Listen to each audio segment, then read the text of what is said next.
Okay, hello, everybody. I'm Rhoda Shermer, and I want to welcome you to NFRPP's June program. The topic is, as you know, great power competition and the Middle East.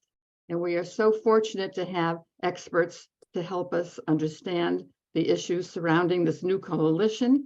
And thank you, Gregory Gause, Shibli Telhani, Andrew Scobell, and our formidable moderator, Gideon Rose.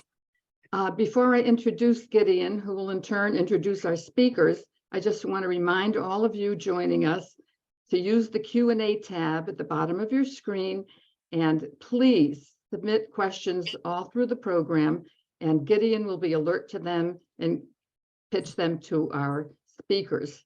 So with that, I'd like to introduce Gideon. Gideon, are you there? I am here. Okay. So Gideon Rose, the moderator, is the Mary and David Boies Distinguished Fellow in U.S. Foreign Policy at the Council on Foreign Relations, and he just recently published a wonderful article in their journal. So Gideon, the program is yours. I am going to absent myself and return later in the program. Thank you, Rhoda, and thank all of you for coming, joining what should be a fabulous discussion. You hear my wonderful disembodied voice now, and I'll be on video in a bit. We have a great panel tonight to discuss a wonderful subject, the role of international superpower competition in the always interesting region of the Middle East. Greg Gause is arguably the world's leading Saudi expert, outside Saudi at least. Andrew Scobell, a spectacular China expert. Shibli Telhani, the man of all Middle East politics and the American role in the Middle East as well. And hopefully soon we'll have Catherine Stoner joining us, a wonderful expert on the FSU and all of its relations. Their bios will be posted in the chat for all you to see. I could stand here all night reading them, and it wouldn't enlighten you anymore, except to know that they are the people you want to hear from. So what are we discussing? For several decades, the United States dominated the Middle East. In war, in peace, it was the leading outside power. And although it didn't always get everything it wanted, you couldn't do anything without it, and anything important came through Washington. In recent years, however, Washington has declined in its power, and other powers have risen. The Chinese, the Saudis in the region, the Russians and the Iranians have demonstrated a sort of alliance of the excluded in a kind of new Rapallo that's moving forward. And as a result, Washington is not only not getting its way necessarily, it's often completely disconnected from what's happening on the ground. We've seen that in the war in Ukraine, in which Iranian drones supplied to Moscow are having a major impact on the battlefields. I was literally in Kyiv and saw Iranian drones attack my hotel. Luckily, the Patriot missile systems and other American supplied air defenses shot them down. But I was the target of Iranian attacks, thanks to the Russian involvement in Ukraine. And we've seen the Chinese brokering a deal between Saudi Arabia and Iran. These are things that people talked about as possibilities over the decades, but never imagined they would actually come to be. So with that, I want to get into our discussion. Greg, the Saudis are at the centerpiece of the news these days, whether making peace with Iran or overtures with the Chinese to buying into the PGA and the American Golf Tour. They're feeling their oats. Tell us how things look from Riyadh. How does the post-American Middle East look from Riyadh's perspective?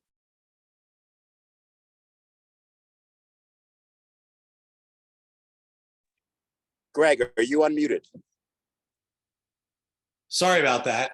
You'd think that after years of being on Zoom, I'd learned that. Thanks very much, Gideon, and extra points for any of the listeners who can identify the Treaty of Rapallo, which you conveniently mentioned in the intro. I think that the view from Saudi Arabia is very much that the unipolar world is over, and that while unsure of what's coming after, the Saudis see greater flexibility in their ability to maneuver among the world's great powers. I don't think that they want to end their relationship with the United States. They've been very clear that they value that relationship, but they don't value it to an extent that they're willing to forego a relationship with China, which is their most important customer. The Saudis sell more oil to China than to any other country in the world. And they're not willing to forego their relationship even with a Russia that's invading Ukraine, because the management of the world oil market depends upon Russian-Saudi cooperation. Without that, it would be very difficult, if not impossible, for the Saudis to try to exercise what control they can over the world oil market. This is very different, I think, from the Cold War. In the Cold War, there was not only a power struggle, but an ideological struggle.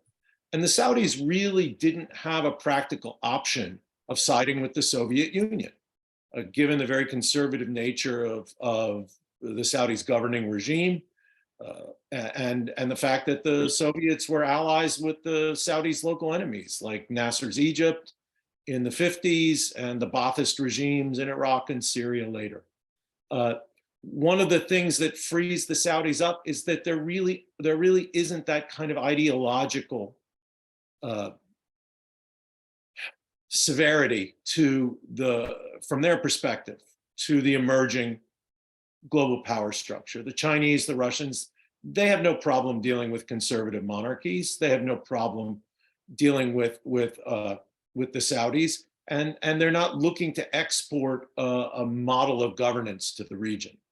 I know the Biden administration has been somewhat successful in mobilizing support within the democracies for this notion that the Russian invasion of Ukraine represents kind of a democracy versus authoritarians model. I don't think anybody in Saudi Arabia or in most of the other parts of the world is buying that kind of ideological division.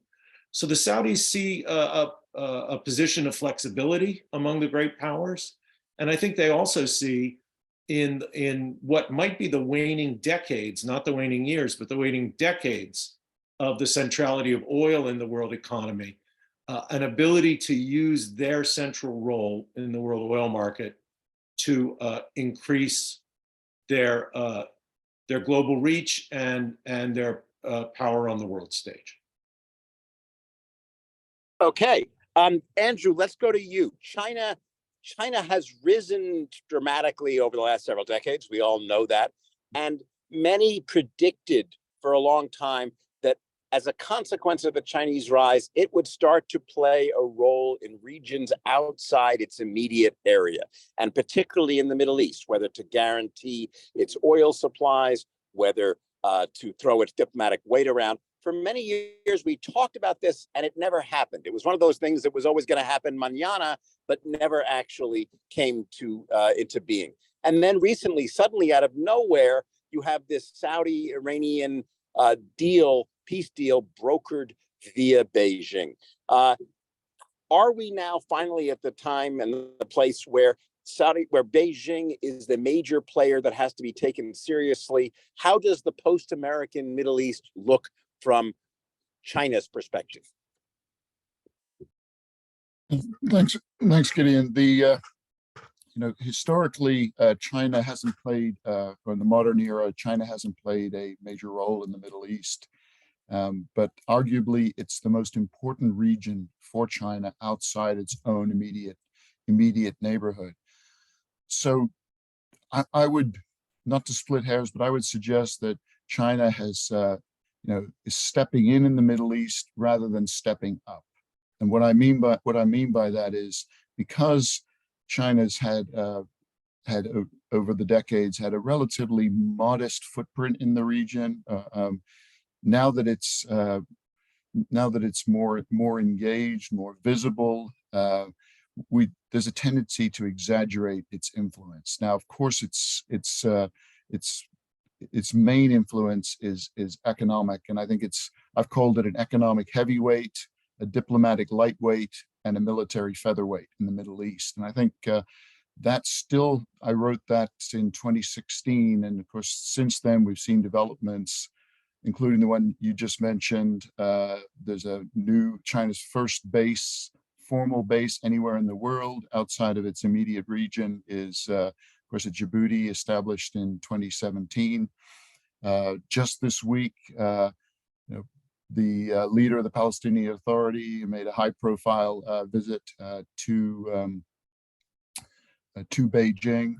But these developments that are making headlines around the world are a symbol of China's growing activism, but less about its growing influence. Stop there. Okay, let me take a two-finger, China and Saudi for 200 to both of you, which is the Iranian-Saudi deal brokered by Beijing a real thing, or is that just vaporware to make everybody think something interesting is happening when it's not really happening? It's a real thing, but how far it extends will be tested by what happens in Yemen, I think. The Saudis believe they have a commitment from the Iranians through China to reduce their support for the Houthis in Yemen and to try to bring the Houthis to some kind of political settlement that will permit the Saudis to withdraw with slightly a bit of their diplomatic face left, but after really a defeat in Yemen. And I think that if the Houthis don't come to the table, Riyadh's going to be giving Beijing a phone call saying, hey, you said you could do this. You better get the Iranians to put the arm on the Houthis. And at that point, the Chinese might realize that being a great power in the Middle East isn't all fun and games. Andrew, what's your take on that? Yeah. My hunch is that China gets credit for helping broker this deal, but there's limited downside, because this deal happened because I'm not a Middle East expert, right? We've got you just heard from one, you're going to hear from another one in a moment, but it seems like my sense is this deal was likely to happen anyway, with or without Beijing, but their involvement, helped facilitate it. So there's, if it unravels, I don't think the blame is going to go to Beijing.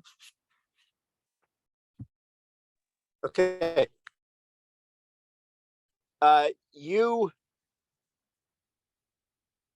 Can everybody hear me?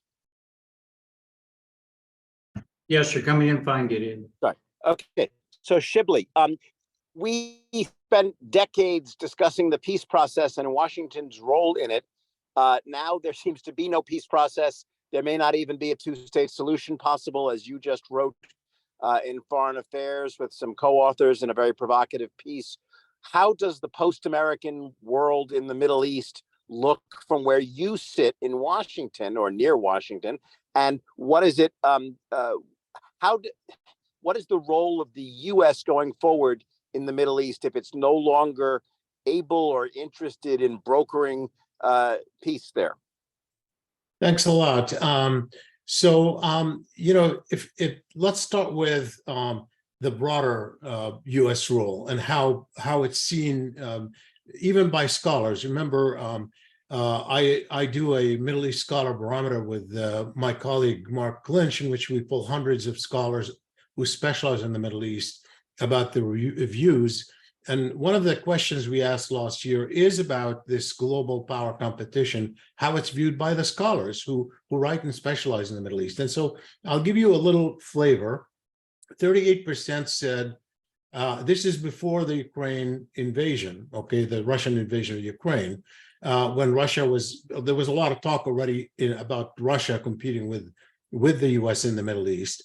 And 38% of scholars said the US remains the most dominant power in the Middle East. Only 8% said Russia and the US about roughly equal in the Middle East. And a majority, 54% of the scholars said there are multiple global powers, including the US, Russia, China, and Western European powers influencing Middle East politics right now with no single dominant power Now that's pretty interesting because I mean it does tell you that at least those who specialize in the Middle East think it's much more multipolar at the moment. And even though still a large number think the US still, weighs more heavily than the others. My own view is that we underestimate the extent to which the US remains influential. I think in the question with Israel, that's a decision. Obviously, there's no ripeness at the moment, if one looks at it objectively, but nonetheless, the US influence with Israel remains structurally huge if the US would choose to use it. I think it has not diminished because it is principally about the cutting edge technology that gives Israel the upper hand and protecting Israel at the United Nations through veto power that has been constant to protect it against violations of international law, like building settlements in the West Bank. In the Gulf, let's be realistic. No one has the military footprint that the US has in the Middle East. No one has a sort of basis and pervasive presence across the region the US has militarily. So the US has no military competition among the superpowers in the Middle East. So that remains to be a fact. How it's going to be used or whether it is used for a particular purpose, it remains a structural feature of the reality, particularly in the Gulf region, where the US power is implicitly built into every calculus, even among those who say the US is declining in power. But there are two things that have led to a decline. Part of it is an American interest, where the US doesn't really see a need any longer to be engaged in wars or the sort of activities that had been involved in the past. We see, for example, the Biden administration will talk about pivoting away from the Middle East in a way that they didn't see the Middle East as remaining particularly important. But couple that with something really interesting that we forget, that part of the US interest in the Middle East, particularly in the Gulf region, was related to oil. And oil was seen not only as an essential commodity for the West, but even more so as being part of the power that states who have control of it have. And therefore, in 1948, Truman had a doctrine, a secret doctrine called the denial policy, where in case the Soviet Union would come to control the Gulf as a contingency, he wanted to blow up the oil fields. In fact, instructed the CIA to place explosives in the oil fields to deny the Soviets, not to defend oil, not to assure its flow to the West, but to blow it up so that those who control it, if the Soviet Union were to control it, they would not be empowered by controlling such an important commodity. And later in the 50s, Eisenhower expanded that to include even regional actors. When the Arab national movement was taking place and the monarchy was overthrown in Egypt, there was threat to monarchy in Saudi Arabia, there were upheavals in Iran. Eisenhower expanded that doctrine to mean even if there is a regional power, a regime we don't like who comes to control the oil, we would blow it up because we don't want our enemies to control so much power. And you could go further into that about sort of how we try to deny the benefits of oil to countries like Iran through sanctions, or when Iraq invaded Kuwait and doubled its oil power over, and seemed to be an enemy.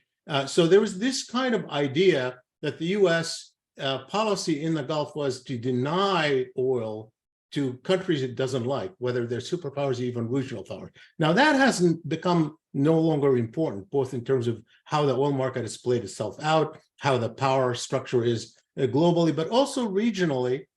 I think, as Fareed Zakaria said, in some ways the American decline isn't really an American decline as much as it is the rise of others, particularly regional powers, including Saudi Arabia and Iran, and over which the US doesn't have much control. And in that sense, yes, there is a diminishing level of influence that the US has, coupled with a diminishing level of interest.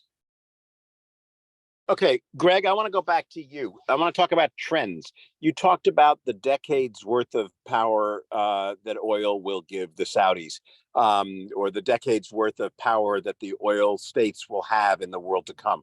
Let's talk about that. When we were growing up, or in the early stages of our careers, there was no prospect of a world past oil. Now there clearly is, and even though we're in the sort of waning stages of it, you can imagine a world past oil. And so why does the world's gas station in Saudi Arabia it has short-term power, but is that power going to go down?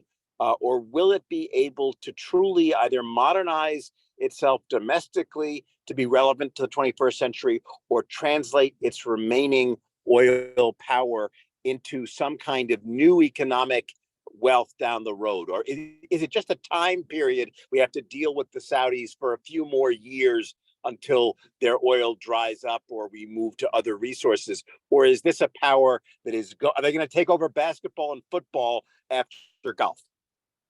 I wouldn't bet on taking over basketball. And if by football you mean American football, they don't care. But you know, they own a team in the English Premier League now, and it's a soccer mad country. Look, the former Saudi oil minister Ahmed Zaki Yamani back in the 70s said the Stone Age didn't end because we ran out of stones, and the oil age won't end because we run out of oil.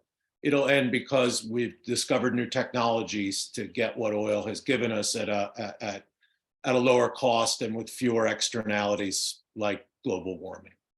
But I think that that's something that the leadership in Saudi Arabia, you know, led by the Crown Prince Mohammed bin Salman, has recognized. I think he's trying to monetize oil in the ground in a way that Saudis have not tried to do before, by selling shares in Saudi Aramco, by developing this sovereign wealth fund to try to invest not only abroad but also domestically in non-oil industries, to try to position Saudi Arabia for a post-oil age. But that entire project depends upon the centrality of oil for the next couple of decades, because without an oil price, you know, in the 80s, 90s, 70s, 80s, 90s, there's no real specific number, but without an oil price around there, the Saudis are not going to have the investments to both kind of carry through with the social contract that exists and also try to develop these alternative non-oil industries. It's an incredibly ambitious project, Gideon. I don't know if it's going to succeed, but it's certainly, I think, the Saudi leadership for the first time has kind of identified the problem and shown that it's serious about doing something about that. But in the meantime, they're going to exploit the role of oil and their role in the world oil market to the hilt. And what they're counting on, and what we'll probably see, is a reduction in investment in new oil production from, you know, private companies, from the big energy majors, as it becomes more politically difficult to make those investments because of environmental concerns, and also riskier in the long term because you don't know, you know, how long the market for oil will last. It means that in this transition period, state oil companies, and Saudi Arabia is the biggest state oil company in the world, right? Its profits in the first quarter of 2023 were exceeded those of ExxonMobil, Shell, BP, and Chevron combined. Those state oil companies, who are not going to be moving away from oil, are going to have a disproportionate role in the world market.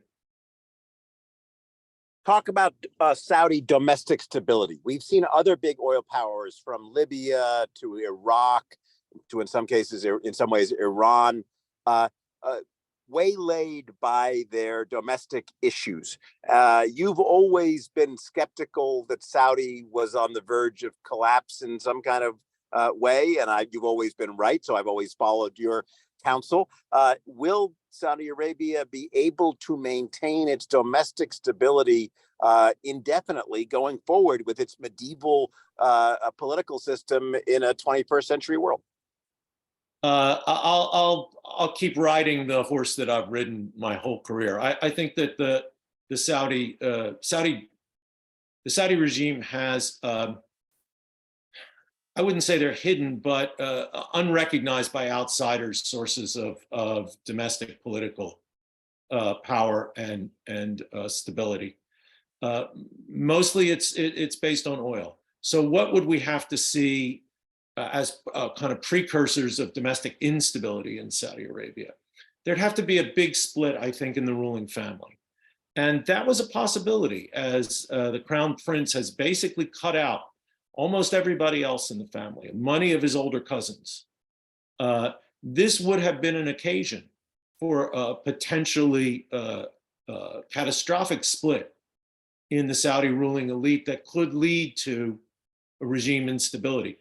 As of yet, we haven't seen it. It's a remarkable feat that this relatively young guy has been able to pull off, and he's done it through brutality and a deserved reputation for being someone you don't want to cross.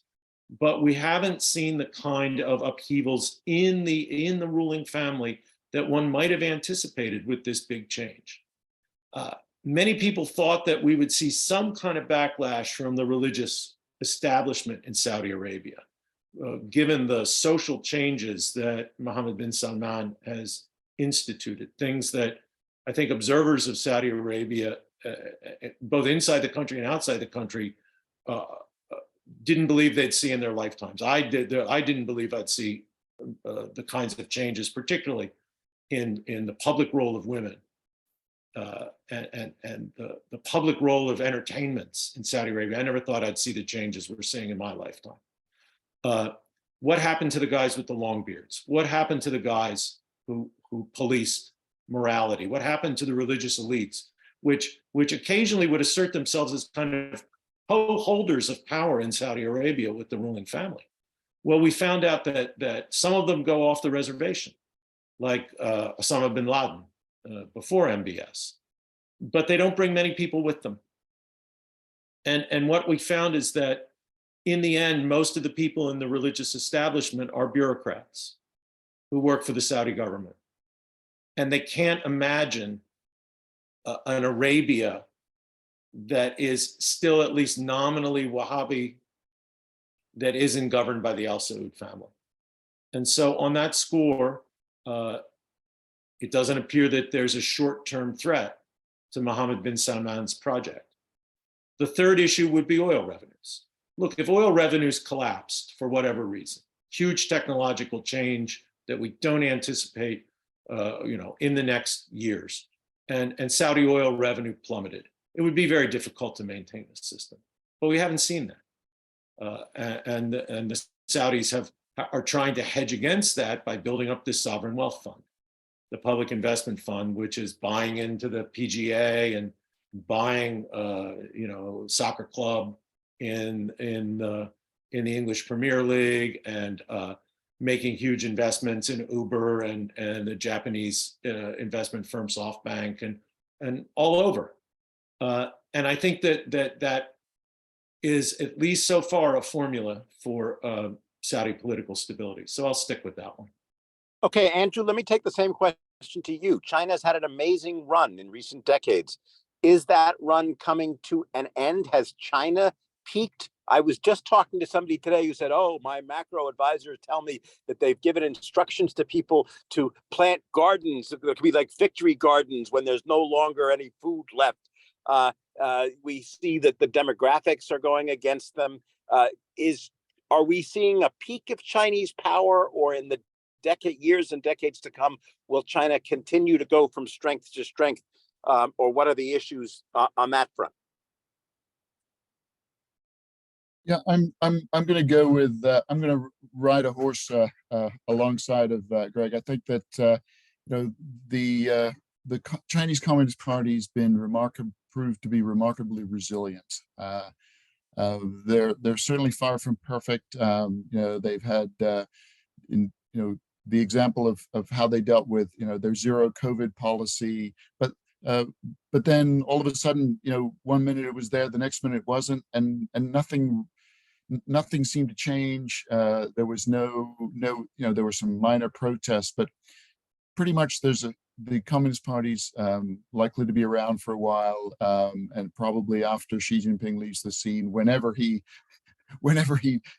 decides to do that. But whether China has peaked or not, I think there are certainly some economic challenges they're dealing with, but China ain't going nowhere. They're going to be a global force, especially economically, for decades to come. And I think it's, Xi Jinping and his colleagues, recognize the Middle East is pivotal, or they see it as pivotal, not just for energy, but as a key region where great powers play. And they consider themselves, of course, a great power. And so they're looking for partners, partners with heft around the world. And in the Middle East, those are two countries, Iran and Saudi Arabia. And they've had a long, going back to the 70s, they had a relationship with the Iranians. But from Beijing's perspective, they want to have their cake and eat it too. They want to be on good terms with all countries in the Middle East, but especially those two regional powers. And when you compare Saudi and Iran from a Chinese perspective, the Saudis look, to go back to Greg's point, they look from China's perspective, Saudi Arabia looks a heck of a lot more stable, reliable, and trustworthy than the Iranians, who they find an important partner, but rather frustrating. And Iranian politics, domestic politics, seems really messy and complicated. By comparison, the Saudis, Xi Jinping can look into the eyes of MBS and see, I don't know if a soulmate, but someone he respects and understands, and someone that he can do business with and maintain a long-term relationship. Okay, Shibley, if we were having a conversation like this a few decades ago, there would have been all sorts of other Middle Eastern players. There would have been the Egyptians. There would have been there would have been the Iraqis. There would have been various other Arab countries. There would even have been the Palestinians in some version. You don't hear about those anymore. The power of many of the non-Gulf Middle Eastern players seems to have diminished, and along with their economic resources and political dysfunction. Is that a permanent situation, or is that something that will continue? Will we know, when's the last time you read a newspaper article? Well, you read it, obviously, but in the American press, you don't read about Libya or Egypt or Jordan or Iraq these days, except now that we're no longer involved. Are those players going to make a comeback, or are they trapped in dysfunction and permanently relegated to the sidelines? And unfortunately, one outcome of the Arab uprisings of 2011 it has been this, what we see now, which is a counter-revolution that has taken place across the region. And of course, the upheavals that those uprisings have brought into countries that are that have weakened them substantially. Obviously, look at Syria, for example. What happened to it? Yes, Assad emerged, quote, as a victor in that civil war, but substantially weakened and dependent. Look at Libya, where it is right now. Look at Yemen. And certainly Egypt, too. Well, Egypt, fortunately, did not have major upheavals internally that were destabilizing. It did have major confrontations, and hundreds of people, if not thousands of people, also suffered. I think they are economically dependent on the Gulf states, and that economic dependence in the Egyptians at one point used to have two things going for them. They were, in relative terms, even compared to the Gulfs in the early 50s, they were economically powerful, as well as militarily, where they used the weight, particularly on the Israel-Palestine issue, as a lever in gaining Arab support. That really, since the peace treaty between Egypt and Israel, that has diminished as a lever at all. So the military doesn't really have consequences for any projection of power beyond their borders, and their economy is not only weak, but actually ultimately dependent on the Saudis and everyone else. So they really are not a major player. So the interesting thing, though, is when you focus on Iran and Saudi Arabia as the two powers, Don't forget, by the way, about Iraq. I mean, our Iraq war in 2003 devastated a country that at one point looked like it could be the major power. So, that is obviously another one that has been sidelined by this competition. But if you look at Saudi Arabia and Iran, yes, they are now, given their assertiveness and their resources, potentially the important powers that China and others are going to reach out to. But don't underestimate some side stories. Like there is a little tension between the UAE and Saudi Arabia. The Emiratis increasingly see Saudis as competitors, particularly in economic arenas, with MBS trying to assert and bring business away from Abu Dhabi, which has built an economic empire there. Israel is going to be an interesting dimension because Israel relies essentially on the American support. There's no one that could replace that because of the enabling role the United States has played to enable Israel to do what it's been doing. No one really can replace that whatsoever. So that hasn't changed. But the Israelis would increasingly feel uncomfortable about the rapprochement between Iran and Saudi Arabia and the Chinese role in that. Are they going to start being more assertive? Depends. Now, obviously, they're pushing for a deal with Saudi, quote, a normalization deal with Saudi Arabia that doesn't look like is going to happen anytime soon, even if they push for it with the blessing of the Biden administration. The Israelis obviously are going to start looking at these relationships a little bit differently than they have up until now. Gideon, could I just add one more thing to Go for it. To Shibley's Tour de Horizon? I think we shouldn't forget the Turks either. Yeah. The Turks had Erdogan had a play during the Arab Spring when it looked like bottom-up Sunni populist politics was going to be a winning card, with elections coming in Libya, Tunisia, Egypt, eventually Erdogan hoped in Syria, where the Muslim Brotherhood, which in effect is the ideological ally of Erdogan's Justice and Development Party in Turkey, where the Brotherhood would do very well.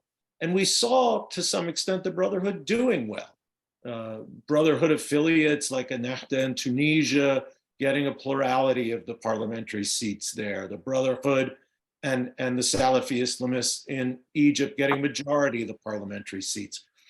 But the Brotherhood project in the Arab world collapsed, right? It collapsed with the Egyptian coup against the Brotherhood president, Mohamed Morsi.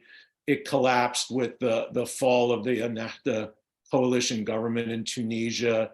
It collapsed with the turning of the tide in the Syrian civil war by the Assad regime and its outside allies, the Iranians and the Russians. And so Erdogan is kind of left bereft of a local party to ally with. I think one of the things we got to keep in mind is that Iran is doing very well in the geopolitical conflict and competition in the Middle East, not because people fear Iran's armies. They don't think that Iran is going to march across borders and conquer territory. Iran's doing well because it has loyal allies and clients and proxies who are willing to be part of the Iranian project in these weak states that Shibley pointed out, in Iraq, in Syria, in Lebanon, in Yemen, maybe even in the Palestinian community. And so I think that we shouldn't count the Turks out, even though the Iranians seem to have the run of the game these days. And if things go nuclear, right? If Iran, for whatever reason, decides it wants to weaponize or continue down a path that makes everyone think it's weaponizing, it's not just the Saudis and the Israelis who are going to react. I think we would also see the Turks try to get in that game. Recording in progress. Okay. Let me just. Now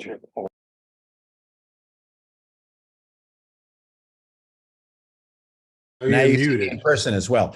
Okay, let me stick with that. A generation ago, you mentioned earlier, Greg, that the Saudis don't see the war in Ukraine as democracy versus authoritarianism. I actually buy into that frame more than I would have thought, because while there is some it frays around the edges and there are some players who not, the main backers of Ukraine are Democratic and the main backers of Russia are not, with a few other people on the sidelines sitting back and waiting to see what happens.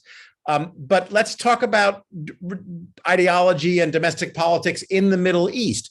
Is domestic regime type something that actually matters at all? And were we wrong to assume and spend decades thinking that democracy versus non-democratic regimes mattered? You have the non-democratic regimes riding high with no prospect of change. You have China, which has gone from strength to strength without liberalizing.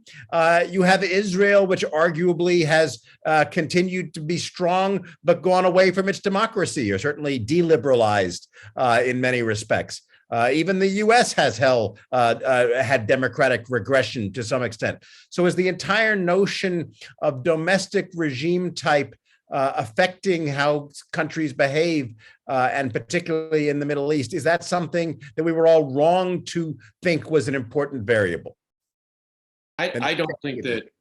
I don't think that that's particularly relevant in the calculations of Middle East foreign policymakers. I do think that there is still a sense that there are ideological fights at the local level. I don't think that they're best expressed as Sunni versus Shia, which has been a shorthand on this. But I do think that there is a contest for influence in the domestic politics of these fractured Arab states. And part of that is ideological, right? The Muslim Brotherhood made a play and failed. The Salafi movement, the Salafi jihadist movement, represented by ISIS and Al-Qaeda, also made a play, right? In Iraq, in Syria, and it's failed. But I don't think that there's liberal and democratic forces that are going to be part of that play.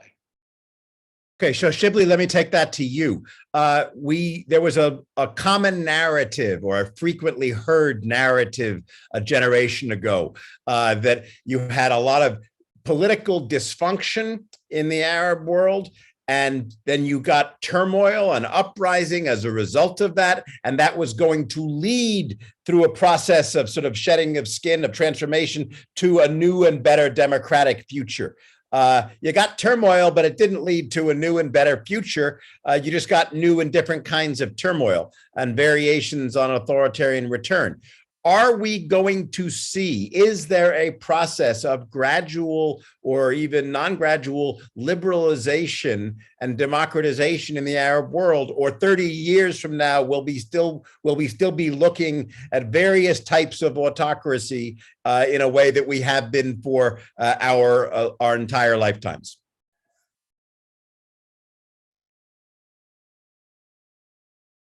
It's my turn.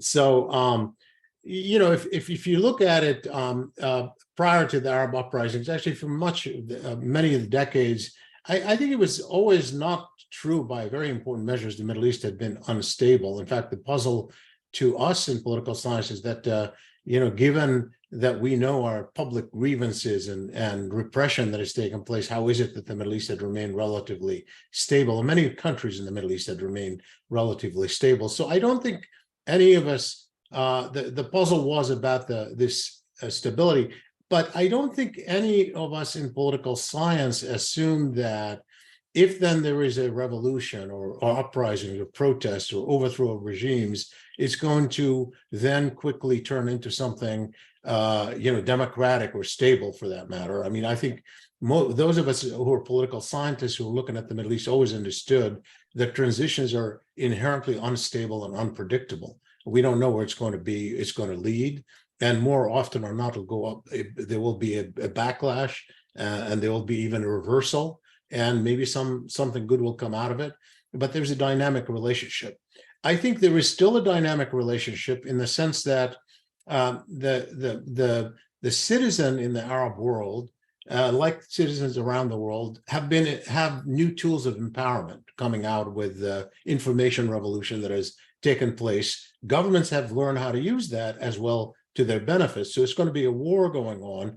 But I think the fact that that the public still wants change, the public doesn't like not having a voice, that hasn't changed.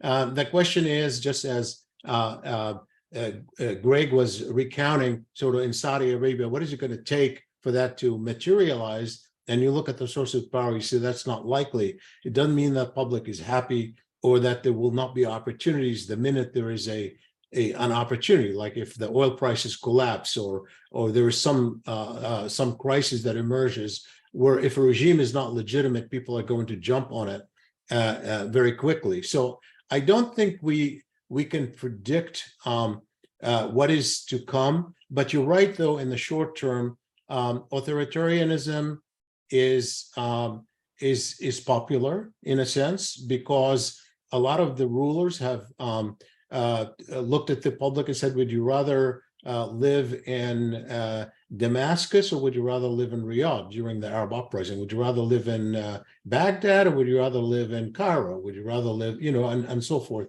So I think there is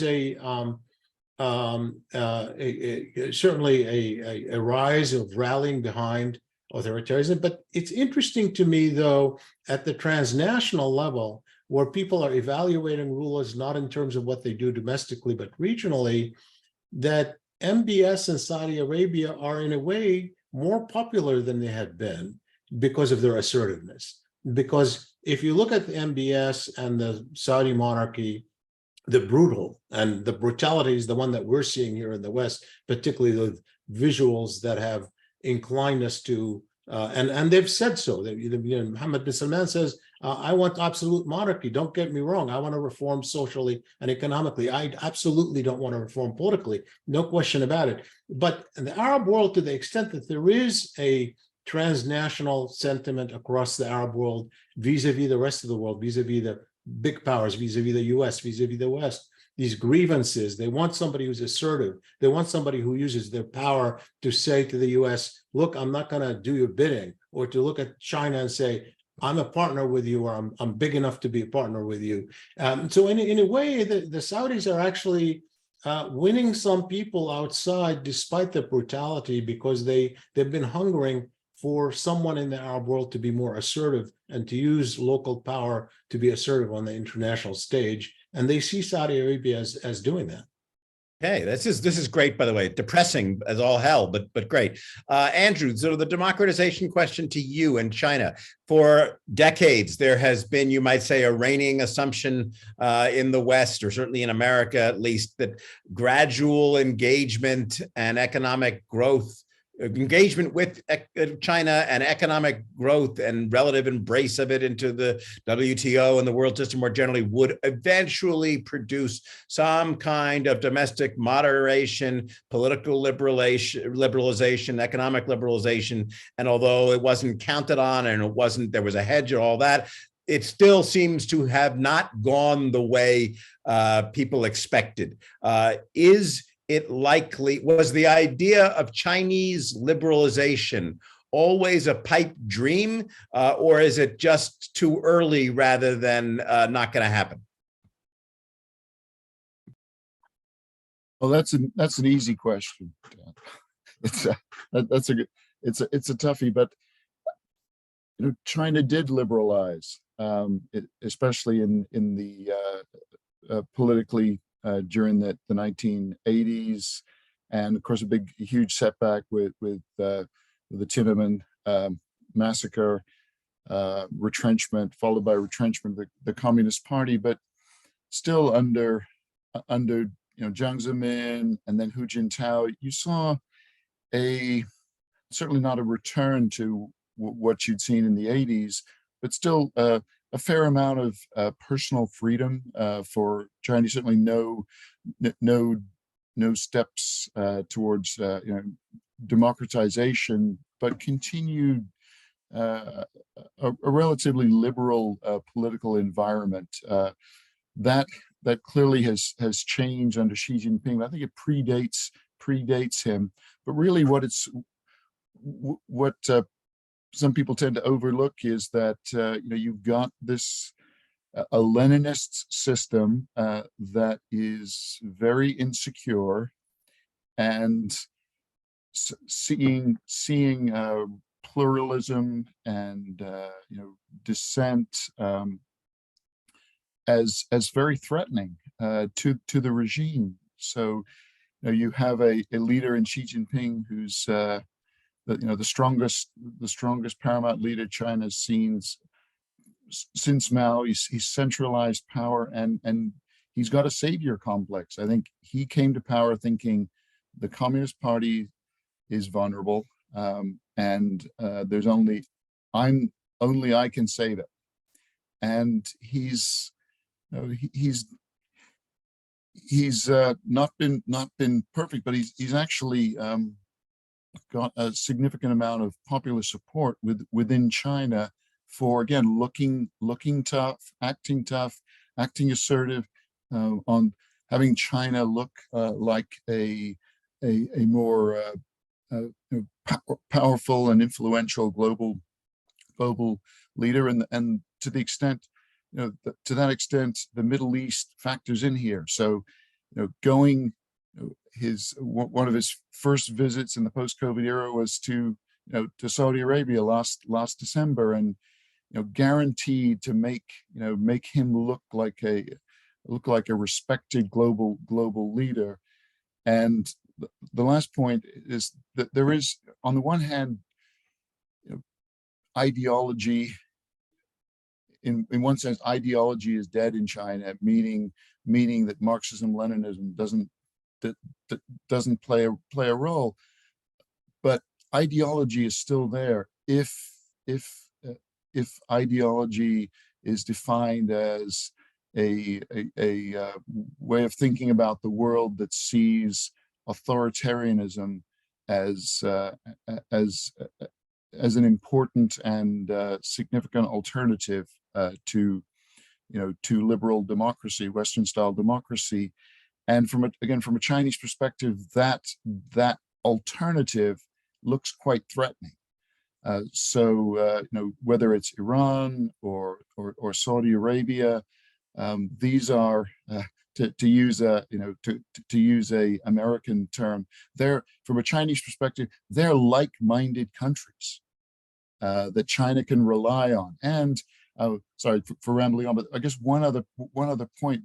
What I find really remarkable is that China has been able to, what I call, inoculate itself from criticism from the Arab and Muslim world of its treatment, repression of the Uyghurs in Xinjiang.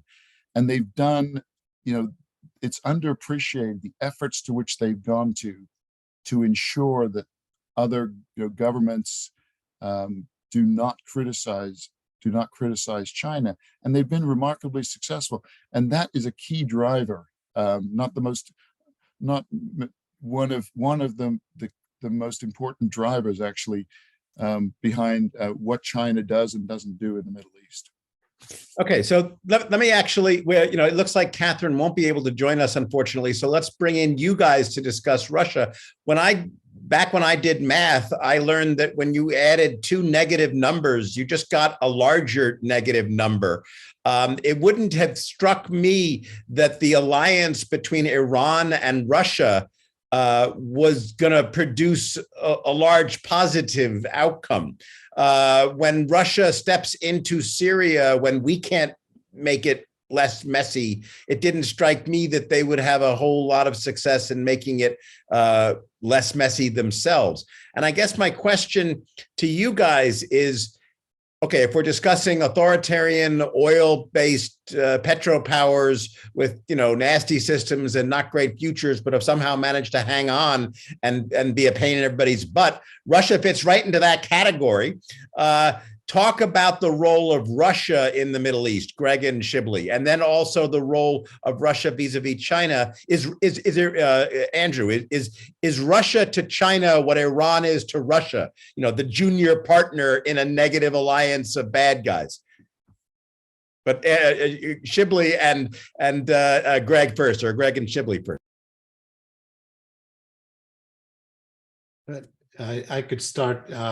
I mean, first of all, with Russia, I think that except for the relationship with Syria, in all honesty, they have very few means of influencing in the Middle East, despite all the talk. They don't have much to sell to the region, unlike China, which has a lot more to sell and to buy from the Middle East.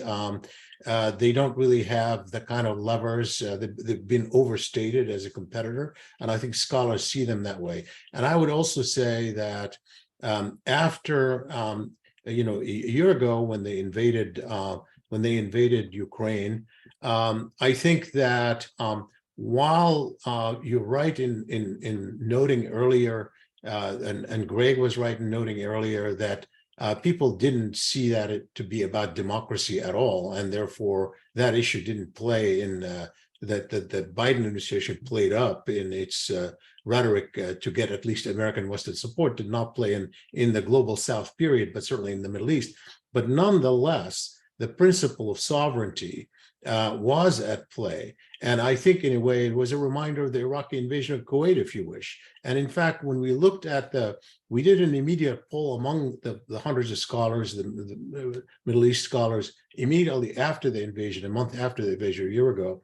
And the majority said Russia's influence is going to decline further after the after the Russian invasion of Ukraine, that China would be the biggest winner, and the US would win a little bit because of Russia's loss. Now we just did another repeat of that. Russia still seemed to be a loser as a consequence of Ukraine, but China is still the biggest winner, but the US increasingly seemed to be also a loser, oddly enough, in all that. So personally, the Iranian-Russian relationship is important. I think it's probably strategic. It's probably a mutual asset. I was surprised by the extent to which the Russians ended up needing Iranian weaponry. I mean, I don't think, and those of us who follow this very closely or think we follow it very closely, those of us, including those who sort of thought we were overestimating the extent to which Russia is a major power still today, still were puzzled by it. And I think maybe the Iranians themselves were puzzled by it, by the fact that Russia needed them for its war effort. And as a consequence, the question is, what are the Russians giving the Iranians? Is this going to help them in the ballistic missile capability, as some people are arguing, in a way that could strategically be important? It goes well beyond the nuclear issue, because I think the Iranians are on their way if that's what they choose to do, and that's where the game is. I don't think that's stoppable at this point if that's the decision. And I don't honestly think that that's what worries its immediate neighbors, except for the Israelis.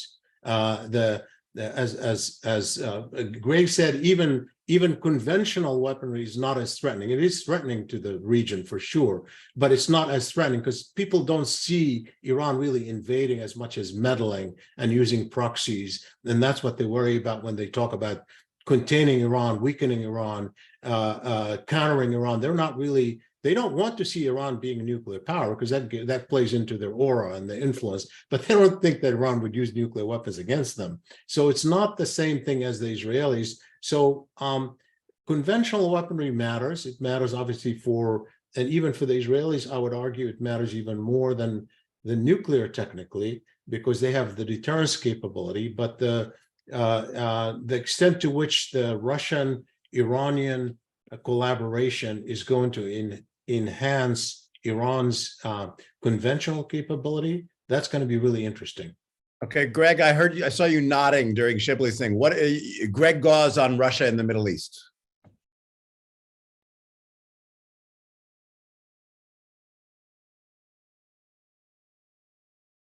Greg, can you unmute? God, yeah, okay, yes, I'm going to leave myself unmuted. I think from here on out, we'll worry about the stream. I do think that Russia and Iran are brought together because Russia's Russia's influence in the Middle East is greater than its overall power configuration or order of battle or order, its economic power would indicate, I think, because the Russians are willing to do something that the United States is basically not willing to do. And that is the Russians are willing to get their hands dirty in civil wars to support their clients. Right?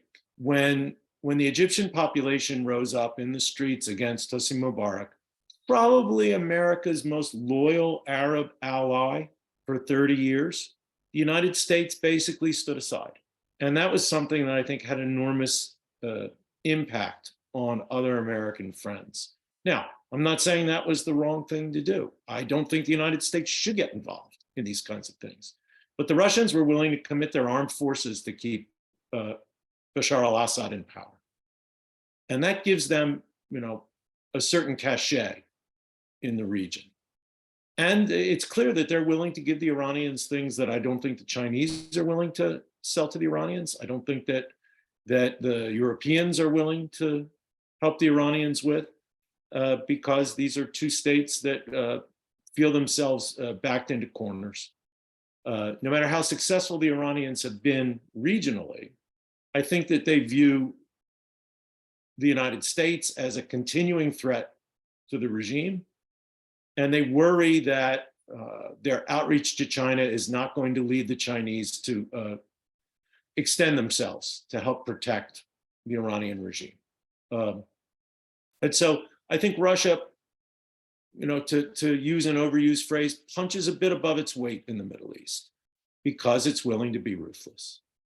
Okay, so I want to press back on some of this because Shibli, it surprised me that you said that the latest poll had the U.S. not doing well from the war in Ukraine, because it seems to me that the more your client whips the butt of the attacker, the more your weapons do well, the more your stock rises. And when I look at Ukraine, I see U.S. and Israel in the 60s and 70s helping defeat Russian or Soviet-backed forces and showing that we are the strong horse.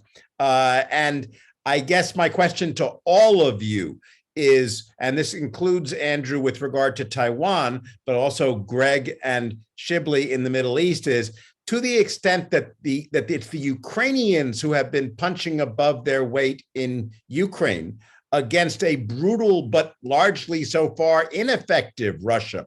If the Ukrainians with Western help continue to push the Russians back, and the invasion or attempted invasion of Ukraine turns out to be a giant strategic black eye, hurting Russia in the long run and showing that it doesn't have a whole lot of value to add to things, and that you don't want its weapons, you want the ones that beat its weapons. You don't want Russia as your partner, you want the Americans who help beat the Russians.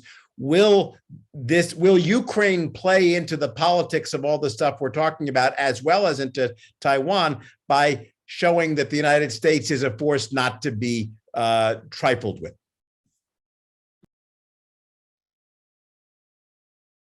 Any of you? Let me jump in and just say a little bit about Russia-China relations, and then and Ukraine and Taiwan. So the primary external threat from a Chinese perspective is, of course, the United States. And while they see the United States, power relative to China and other powers weakening, they still see the United States as the dominant global power, and that it isn't like China. It isn't going anywhere. So what China looks for are like-minded partners with heft. And even though officially China doesn't do alliances, their strategic partnerships, include especially the one with Russia, has certainly a lot of alliance-like characteristics, and so Russia is so important to China because all the good allies are taken. The U.S. So there's really little alternative to Russia. But Russia looks, in that context, Russia looks pretty appealing. Nuclear power, Perm 5 member, petrostate, and so there's a long-term, and Putin and Xi respect each other. They've met each other, I think, more than 40 times, and so that they get along. That said, I think a key test of the relationship has been Ukraine. I think the Chinese are pretty annoyed with the Russians.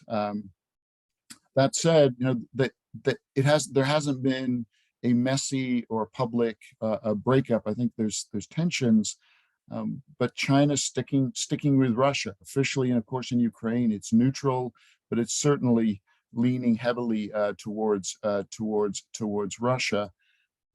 So that's I think that Ukraine underscores that Moscow-Beijing axis is going to be here for the foreseeable future.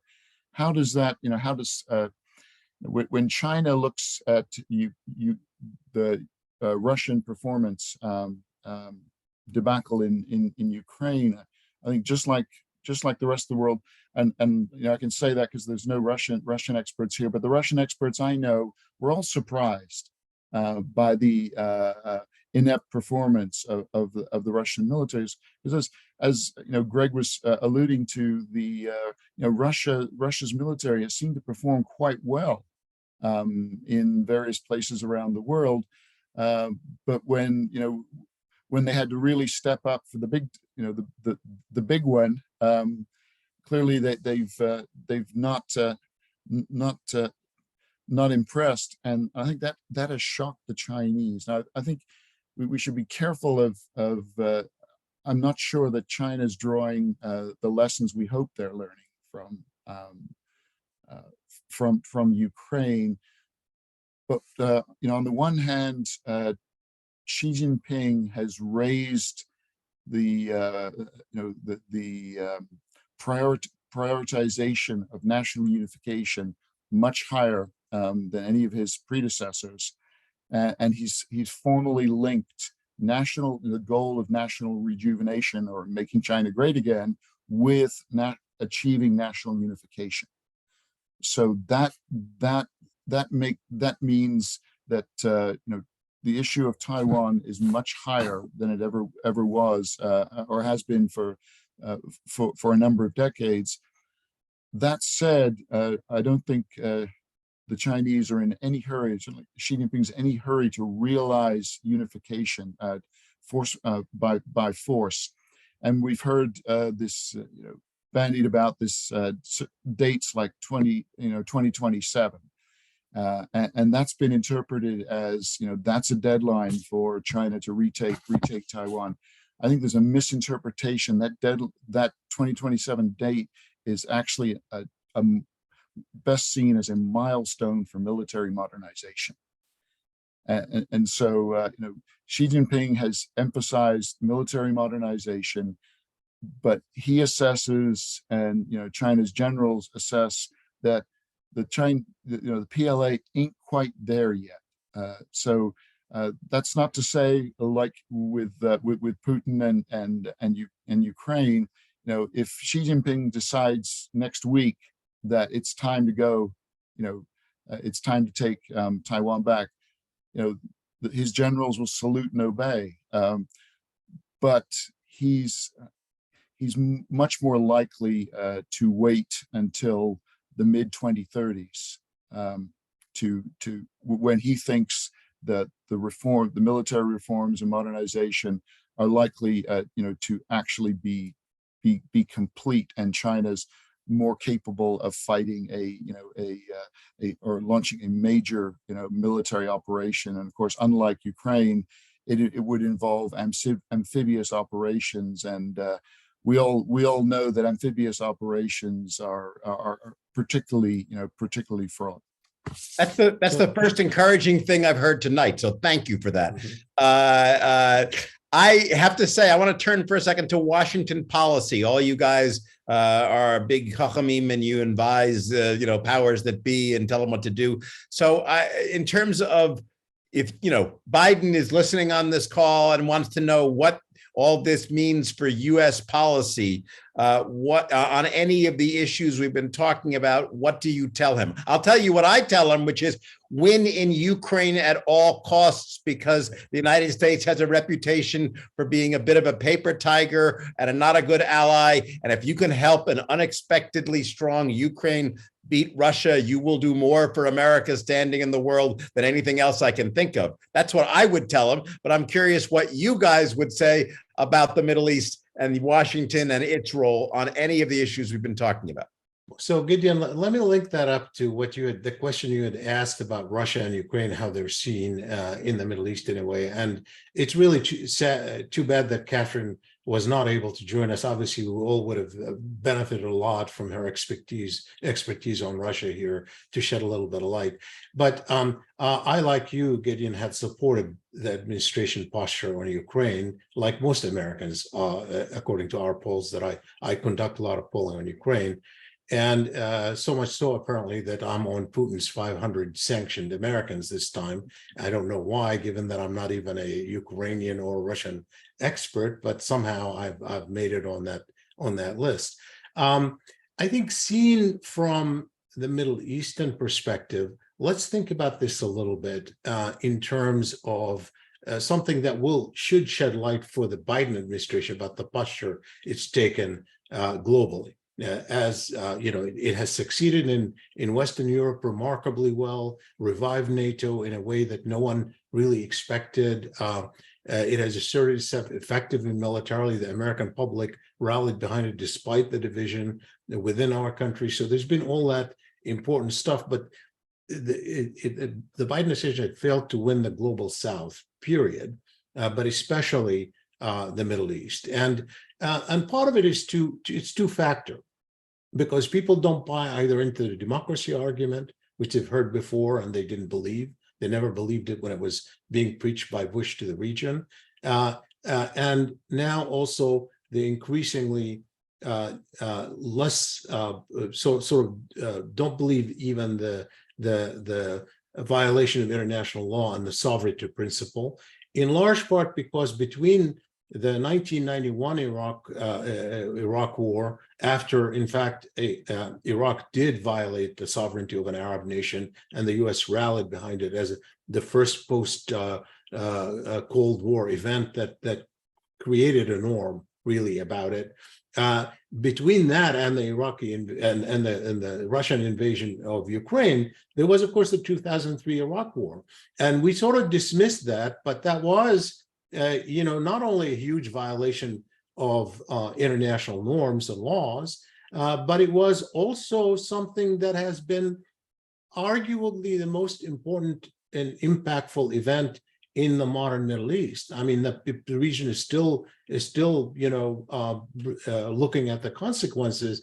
So this is not something that you can dismiss as something, oh, and we did this. No, this was a huge event that people can't forget because they're reminded every day of what. And even the Saudi Iranian rivalry is in part, if part of the collapse of Iraq and the concern that the Saudis have had across the region and other Gulf states. So, number one, they don't see that we've behaved consistently on this issue, but the Israeli-Palestinian issue remains a double standards issue every single day of the week, because here we are, opposing one occupation and not doing enough to end another occupation that's lasted 56 years, with events happening every single day that reminds them of this continuing occupation that has taken place, and there's no end in sight. And instead of us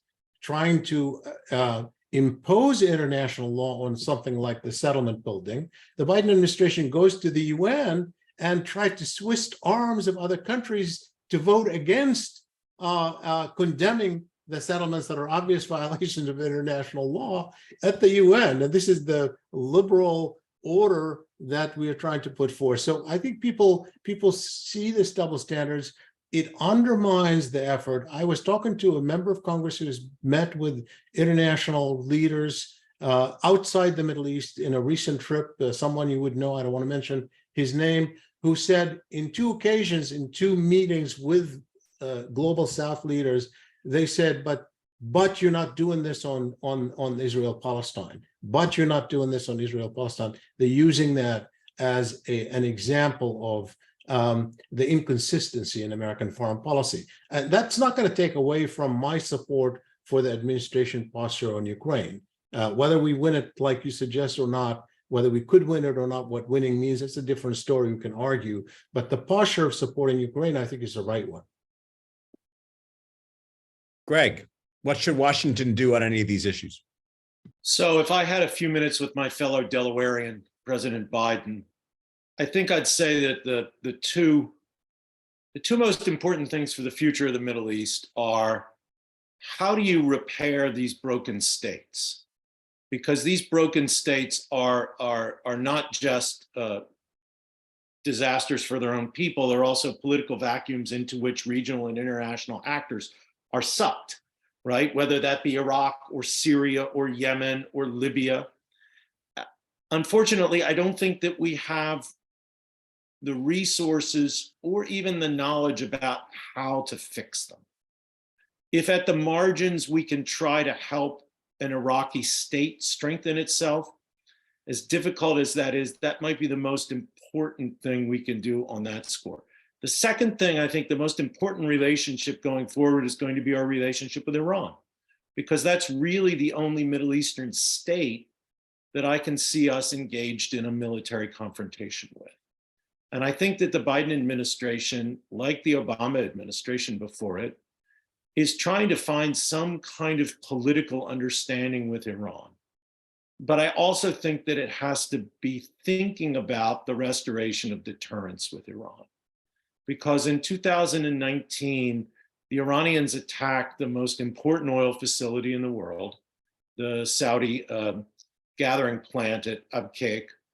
And by striking that, they took out 5% of the world's oil. That's not 5% of Saudi's oil production, that's 5% of the world's oil production. Because they took out half of Saudi production, and Saudi is about 10% of world production. The United States has always said it's in the Persian Gulf to protect the free flow of oil. That was the most serious attack on the free flow of oil since Saddam Hussein set the Kuwaiti oil fields on fire in 1991. And we really didn't do anything. I think that continues to prey on the minds of the Saudis and the other Gulf states as they look at an Iran where they don't fear an invasion. And I think, like Shibley said, they're not as worried about the nuclear thing as the Israelis are, but they worry a lot about missiles and drones hitting their oil facilities. And what are we doing and what have we done? And if you're going to have a new understanding with Iran, there needs to be diplomacy, but there also needs to be deterrence. And that's a fine line to walk. But I think that that's really important going forward. And what does that mean? I hear you just expressed some goals. How do you translate? What are the policies that you would recommend that would achieve or advance those goals? Well, I wish I had had the ear of the Trump administration in 2019. I would have told them to take out some missile sites and to hit some Revolutionary Guard bases along the coast after the attack on Abqaiq.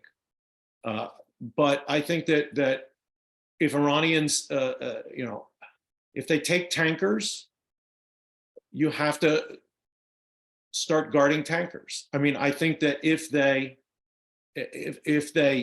shoot down drones, as they did in the Trump administration, we shoot down some of their. I don't know. I'm not a military guy, Gideon. You have to talk to those people. But there's got to be a more forceful response. The Biden administration tried to do that to some extent in Iraq when the Iranian militias in Iraq hit American forces in Iraq at the beginning of the administration. But I think that while one understands why the Biden administration does want to get into a tit for tat with the Iranians on, if you will, the Iranians' home field, without some measure of deterrence, I don't know what diplomacy can do with the Iranians. Andrew, if you would go have your time with the president to talk about what should be done with China policy, what would you say?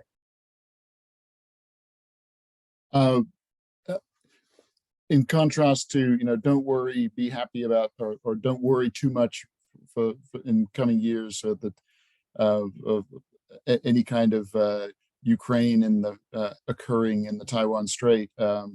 I think I'm quite pessimistic about the future of U.S.-China relations. I think we're likely to be the current situation is likely to continue for the foreseeable future. But the best thing we can hope for is that it doesn't get any worse. It probably won't get any better, but I think I guess if there is some silver lining here, I think both Washington and Beijing want to see or don't want to see things get any worse. I've been engaged with some track twos with Chinese analysts, and what they keep pushing is which we want to cooperate. We want to cooperate, but when you when you push them on, well, how can we cooperate, and on what issues we can cooperate, get to the nuts and bolts, get concrete about it. That's when it's a lot more challenging. And interestingly, they're keen to work together with the U.S. on the Middle East, and what that could look like, I don't know, but I think there is, as the discussions underscored, a big challenge for the U.S. In the Middle East is Iran, and here China, could play a useful role. Go back to the JCPOA, and China played a significant role in that. Of course, just like we've been talking about the U.S. Reputation in the Middle East has taken some hits because after creating making this deal happen with Iran, U.S. of course walked away from it. So I think a lot, not just China, but other powers are reluctant, I think, are wary of signing up for another U.S. initiative.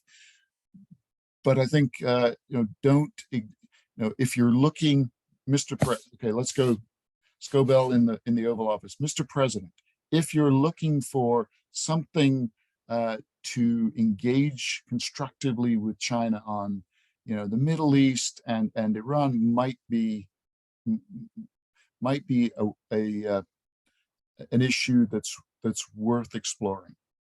So shorter, Andrew, don't shoot down the Chinese trial balloon. Wait a minute, Gideon, we have questions. It's been so fascinating. This could go on all night. But I do notice that we have quite a few questions.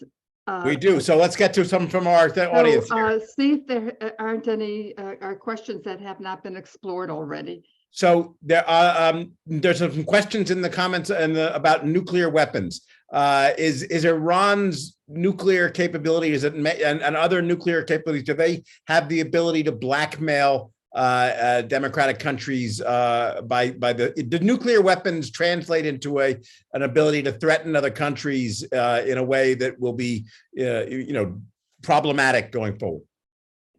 Sure. I mean, they're problematic. They don't directly threaten the United States in terms of U.S. security. But, nuclear weapons states have a certain immunity from a direct attack. I mean, I think that's why the North Korean regime has been so insistent at enormous price at developing their nuclear weapons, right? And I think, people look at the axis of evil, right? North Korea has nuclear weapons. The regime is still in power. Saddam Hussein didn't have nuclear weapons, and we saw what happened to him. And the Iranians draw the conclusion that they at least want to, get to a point of latency, get to a point where people think they might. And I think it's extremely interesting that the Iranians are now at a point when, being on the verge of weaponization might actually give them more bargaining power than actually weaponizing, right? Because people want to keep them from taking that extra step. And we might be actually deterring ourselves to some extent in dealing with Iran, because we don't want to push them over to that last step, which is kind of an interesting conundrum. But wait a second, Greg, that begs or raises the question of whether they actually want to go forward. That would make sense if they wanted to trade their capacity for something else, as opposed to wanting to get nuclear weapons. Right. Which do they want? As Andrew pointed out, they were willing to trade at least part of their capacity in JCPOA, and then we walked away from it, which I agree with Andrew. I think that was a horrible decision on our part. But I don't know. I don't know where the Iranians are on this, except for the fact that they're leaving their options open. That's for sure. Chip, you wanted to jump in? Yeah, I mean, I agree with Greg, but I would say that, you know, the idea of blackmail with nuclear weapons, I just don't see it. I think the main thing for them is just deterrence, deterring a large-scale conventional war against them. You know, we would not invade them if they had nuclear weapons. The Israelis would be reluctant to have a massive conventional strike against them. I think they probably prefer, in many ways, to have a conventional ability to deter, maybe the missiles and increasing the missile force as a way of deterring a possible Israeli attack. They don't really expect any Arab country to invade them. There are only two countries that are likely to wage major war against them: the U.S. and Israel. And so when you're thinking about the utility of those weapons, you're thinking about them vis-a-vis these two countries. And obviously, the likelihood that they would ever use these weapons against any of Israel or the U.S. is negligible, if not zero, given the fact that both have, you know, their own retaliatory capability many times over.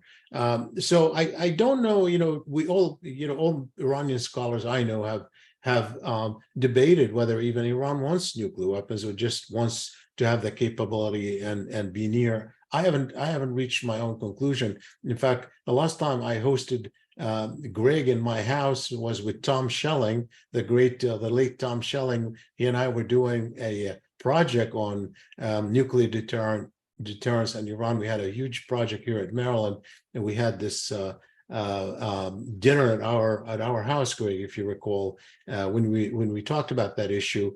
I think it's I don't worry about it as much as I think the problem, of course, if they have them, it's a question of prestige, a question of influence, a question of impacts, a question of being in a better position to influence, which is why a lot of the Gulf states don't want them to have it. And they feel, particularly Saudi Arabia, if Iran has it, they want their own to match it. And so it could lead to further expansion of nuclear proliferation. Don Tollefson asks about the prospects for democracy in Russia, China, Turkey, and Iran. Is there any reason to expect development of democratic regimes in any of those, Russia, China, Turkey, and Iran, in the foreseeable future? Yes, no. I'll say that the best bet might be Turkey, because there are still democratic institutions there. Erdogan has bent them to his will, but those institutions are there and maybe they can recover. Iran, I would say that it would be very difficult. I mean, this regime has survived a couple of major popular upheavals, and if it collapses, I'm not sure democracy is the default position when you're dealing with the chaos of a regime collapse. Okay, you know, Rhoda, I think we're coming to the witching hour. I'm going to turn this back over to you. There are drugs you take that are uppers, and there are drugs you take that are downers. The same thing is true for regions. And the Middle East, I think, on the basis of this discussion, continues its reputation as a world-class downer. So I want to thank you all for depressing me. At least you didn't scare the shit out of me. And I'm at least glad that Andrew has put the Chinese invasion of Taiwan back a decade so that we don't have to worry about that one. Rhoda, over to you. Yes, thank you so much. First of all, thank all of you for such an informative discussion. I know those viewers and streamers and those who are going to get the video in the future are going to have a good time discussing all this wonderful information. So I want to thank you all for that. It was really a special evening. I'm sorry we didn't get to all the questions, but that can't be helped. So anyway, thank you very, very much. It was an honor to have you all, and the discussion was fascinating. And thank you, Gideon, for your usual great job. You covered a lot, and it was wonderful. Thank you very, very much. Our next program is July, and that will be on environmental issues and solutions. Bill McKibben is one of our speakers, and we hope that more of you will be attending. So with that, I say good evening to all of you, and thank you again. Thank you. Okay, bye-bye.